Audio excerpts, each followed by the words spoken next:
Valentine Salire is dropping off as a big surprise at the same time as Warrior of Light and Death Machine. Who would have thought? So today we're going to review the unit, what she brings, how to build her, and whether she's worth getting at all or not. But first, a word on the censorship part. In her release in the JP version, there was a lot of drama. People were saying that Gumi was sexualizing a child by giving her such a provocative outfit. And you can see this image in the corner. I wasn't able to find the censored version for this video. On my end, I am very happy that they ended up changing it for a more censored version. Not necessarily because I disagree with this.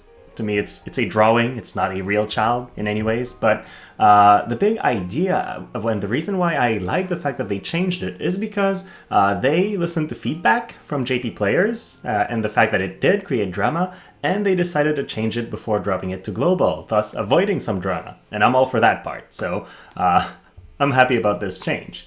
Now, about the unit herself, well, first of all, she's an Energist, which is the same main job as Garval, and then her sub-jobs are Time Mage and Black Mage. She is a top-tier damage dealer. She's like improved EX version of Garval, so really, really good, right? She will be using magic and missile attacks that are instantaneous, and then they are going to have some guaranteed hit abilities in there as well. So overall, she's a force to be reckoned with in terms of offense. She's also pretty resilient versus physical attacks. She's got 10 defense innately, can generate physical barriers just like Garval, and has a physical reflex, so it's hard to kill her with physical attacks. Then she has some decent supportive side. Her limit burst is going to dispel the enemy, so that's one thing she can use as a single time. But then in her Time Mage job, she has access to haste and transposition. And I feel like that's a big upgrade over Garval, because he's the kind of guy that can only buff himself and not benefit his teammates that much. Whereas Valentine Salire can actually buff her teammates quite a bit if she's not in range to attack. So that's a little bit of a pro here. Now, we gotta know if her stats are competitive. We just got some really powerful mages in the form of Black Witch Helena and Luelle, and Salire actually compares to them pretty well. She has less HP, so she's going to be squishier on the HP front, but she's really designed to fight physical units, and with her barrier and her reflex that she has, I think she's more durable versus physical than the other two, but magic is going to get her very easily.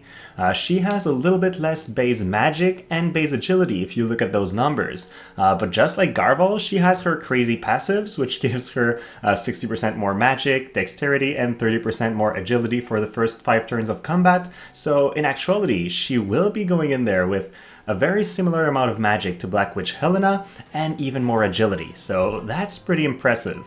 And then her luck is in the same range, but she has guaranteed hit abilities, so she doesn't care about it all that much. I would say her stronger points are the fact that she has 10 defense, and then that's basically it. She will be an incredible counter to B, looking at those stats, because she has wind resistance, physical barriers, and guaranteed hit abilities that are magical based. So bye to B. And that is also what has happened on the JP side. She was used as a counter to her quite a bit. Now, one thing I like about her stat progression is she gets almost all the stats she needs just by going to 115. So if you don't like the level 120 ability, you could potentially just get her to 115 and save up on those last 400 shards and those 3 blossoms. So that's pretty good. At 99, I mean, she won't be competitive. Right now, we're in a meta where 99 units just can't really fight the EX powerhouses that we have. But if you get her to 115, you have just about every upgrade you need. The HP is only 200 points lower at 115 than it is at 120, and she only gains about 25 more magic by going to 120. So overall, that upgrade doesn't feel very important to me. If you like the ability, go ahead, but otherwise she's going to perform well, so she might be a little bit cheaper to build compared to some other units. Now, in terms of passive, you're always going to want to keep the Energist passive up. It's the main reason why Garval is so strong, giving him crazy speed and damage, and she's going to get the same.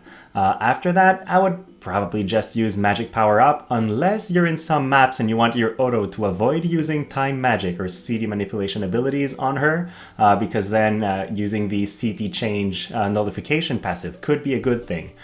I don't think she needs speed cast, just because the Energist abilities are all instant cast, so unless you want to get that haste off faster, there isn't that many reasons to go for the fast cast in her case. And then in terms of counter abilities, if you're fighting physical attackers, you should always use the physical reflex. It's just really good. But if you're not fighting physical attackers, then you could probably go for the magic counter and hope for a chance to deal some damage back. That would be my take at the very least. Now, she has the main job as Garvals, and I grade out a couple of those moves because I feel like they're not the best, but honestly, this entire job is strong. So, she has the option to deal missile-based magical attacks, which is really good because when you're fighting a Whisper that's immune to magic, this skill allows you to deal some decent damage still. So, it's not always the best, but in some scenarios, it is your best option, and it makes it really hard to counter Valentine Salire. Something I did not put on screen is her master ability, which gives her HP, ice attack up for all ice units, just like we always see, but she also gets 25% spirit penetration, so she's going to ignore some spirit in her base, and then using those missile attacks, she can basically ignore magic resistance altogether, so that's pretty good. Magic resistance is still a good way to counter her, we'll go into that a little bit later, but she can still deal damage, which is pretty important. And then this is the ability that's upgraded with one of her EX upgrades, pushing it at a 165 mod, which makes it a hard-hitting ability, not just a basic low damage skill. Then she has the Pulse, which moves her to target panel and increases debuff resistance. I think that's a pretty weak move in terms of the auto setup, but if you're playing her manually, it's insane. An instant cast, long range movement that also provides a buff is really good. It's one of the main assets I've used on 2B when I was playing her in class matches. And you could do the same with Valentine Salire. Use that to close in on the enemy or run away much faster than they can catch up to you in order to regroup. So there are tons of applications, and it's a great tool to have in a kit. Then she has her line attack, which is the hardest hitting ability in her kit. I did gray it out because I feel like Detonation Blast is just so much better in terms of hitting several units, but if she gets in a line and hits, it's very powerful. And then this ability is upgraded with her EX job in order to hit the 3 squares in a line instead of just 2. So you can potentially hit quite a bunch of enemies, especially in a map like the one we have right now where people line up in arena next to the bookshelves. This would be a good map to use it. She has, of course, her own physical barrier, just like Garval, gonna make her tankier, Detonation Blast, AoE 100% hit attack, and her level 120 ability is a good one, but I don't feel like it's necessary for her. It's going to increase her own magic by 30% and then deal the same amount of damage as Detonation Blast. The reason why I don't like this much is it's not hard to have a buff for magic. Lots of TMRs have that, lots of units have that in their kit. So yes, in a scenario where you don't need the extra hit chance, it's going to hit harder than Detonation Blast since you're getting some extra magic up. But in a lot of scenarios, I don't feel like that's going to be necessary. She's going to have the type of damage where she often one-shots enemies. So it is good. Like, I would go for it if I was leveling her all the way. But I'm not sure I would use 3 Blossoms just to get that ability. Food for thought. Then the Energist sub-job is also pretty good. You gain a single target missile attack, which is the second one in her kit. This one is a 2-hit attack, but it's actually worse. Usually for Garval, for example, if you equip this sub-job, it becomes a harder hitting attack than his usual Kai Bullet. But for her, since her Kai Bullet is upgraded with EX jobs to a 165% mod, this is going to hit with less damage than her basic ability, so not a reason to equip this sub-job. What you might do for manual play is use the Energist sub-job so that you have a very high sleep chance. This is a move that has a base 49% sleep during the first turn, which means if you're a high faith unit targeting another high faith unit, you have a chance of sleeping them that is almost guaranteed, and you can do that in an AoE. So you could use a quicken bum brush build basically and try to use that in the first turns of combat to get an edge. But outside of some cheeky manual play, you will probably want to use the Time Mage sub-job instead. So let's look at her Limit Burst next, and that's one of her strong kits. It's a very long range single target attack that's going to deal high damage, dispel buffs, dispel haste, and it dispels before dealing damage, so if an enemy uses Sentinel, you just remove that extra spirit before hitting, right? And then after dealing damage, it increases her own CT by 250, which basically charges 1/4 of the turn order gauge for her, which is quite a bit. So very, very powerful move to have in her kit. I like the fact that she deals damage and gets her next turn faster. That's a great combo. The Time Mage sub job, not much to talk about here. You guys probably have seen the Time Mage kit by now. What I like in there is transposition. For a lot of plays it's very good, and haste. The main thing about haste is it's going to give her something to do after she uses her barrier, because the Energist job does not have TP abilities outside of that. So if you want your AI to do something other than just move forward, the Time Mage job is there for you. Now she's going to cast haste on people, which is one of the best buffs in the game. And then the Black Mage sub, I would not use that in many scenarios. I think she's very well covered with the rest of her kit. But if you need to deal non-elemental damage, the Black Mage sub is there for you.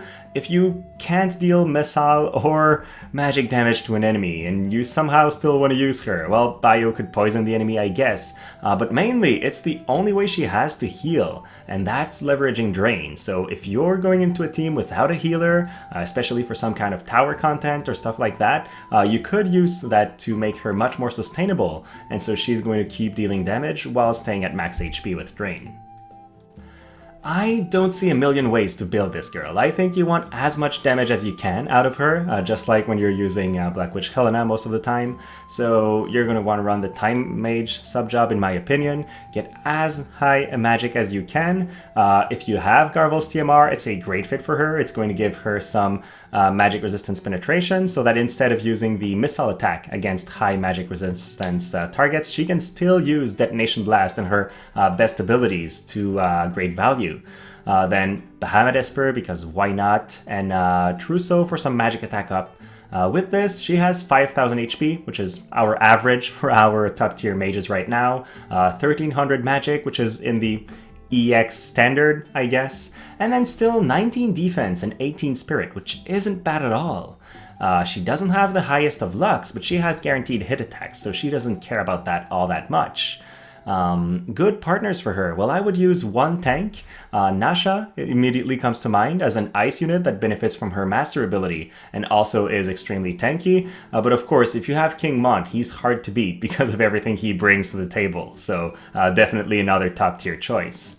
In terms of offensive partners, well, Black Witch Helena is a really, really powerful magic attacker that benefits from the same kind of vision cards, so it's a natural partner. But you could also go for somebody like Medina, who's going to Imperial Ice in a very large AoE, and then Valentine Salire can follow up and finish the enemy.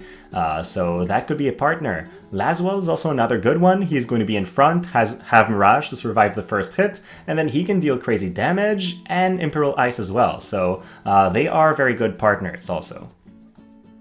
Now, how would I counter this girl? Well, magical attacks are really the way to go to kill her. The main reason is, versus physical, she has a reflex, a barrier, and base defense, and she has none of that versus magical attacks. On top of that, she's going to be run at 97 faith, so she's going to take extra magic-based damage. And then she's not immune to stop, charm, disable, paralysis. There are a ton of status effects that you can throw her way to make her unusable for a couple turns, so you should leverage that. King Mont is a natural character to fight her.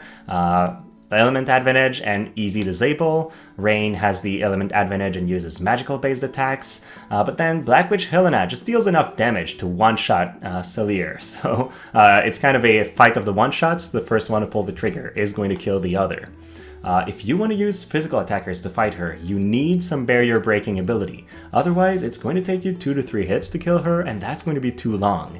A unit like Frederica would be a good fit because she has longer range and barrier break. But outside of that, don't try to fight her with physical attackers too much. You might struggle a little bit. than to survive Valentine Salire's damage, I think magic resist is still the best way to go. And yes, she has a missile-based attack that will completely ignore your magic resistance, but the thing is, this attack is single target, not guaranteed hit, and does not have the highest modifier among all her attacks. So even though she can ignore magic resistance, she's using one of her weakest moves if you do. So it's a good way to mitigate her damage, including her AoE attacks. She will not use Detonation Blast if you're immune to magic, because that's a magical based attack. Running Low Faith will naturally reduce her damage, and then she doesn't have any really wide AoE like we see in Black Rose Helena's kit.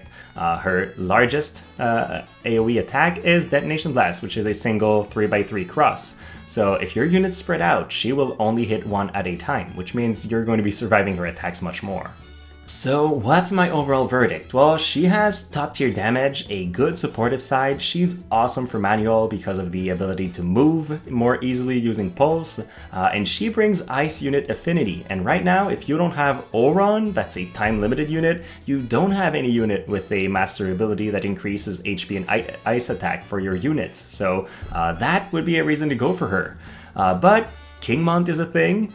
She has very small AoE attacks, and she doesn't really bring anything that's unique and that we've never seen in other units. All these jobs already exist in the game. We already have a magic-based ice element attacker in Medina, so she's not very necessary for anything, right? There's no role that is not currently existing in the game that she is going to fill. And because of that, I would say hold your horses. In JP, when she was released, she was time limited. We are not getting a time limited version, so we can build her anytime we want. So seeing as we have a collaboration right now, a lot of people are hyped for the future Final Fantasy VII collaboration, or for Charlotte or some other incoming units. I would recommend you don't necessarily pull for her, but instead, when you naturally pull her, you should definitely put her in the barrack and do the hard quests for her and slowly build her. She will be very good, but she's not needed for anything right now. The one reason why you might want to build her immediately would be if you truly hate 2B teams and you're constantly triggered by the fact that she's hard to kill because of her high evasion, then yes, she is the best counter to 2B, so that's a good thing. She will also be a very good counter for Tifa when she is released, so that's one thing to keep in mind. So that was it for my review. Hopefully you guys enjoyed it, learned a thing or two. If you did, please like and subscribe, and then as always, thank you so much for watching and have a great rest of your day.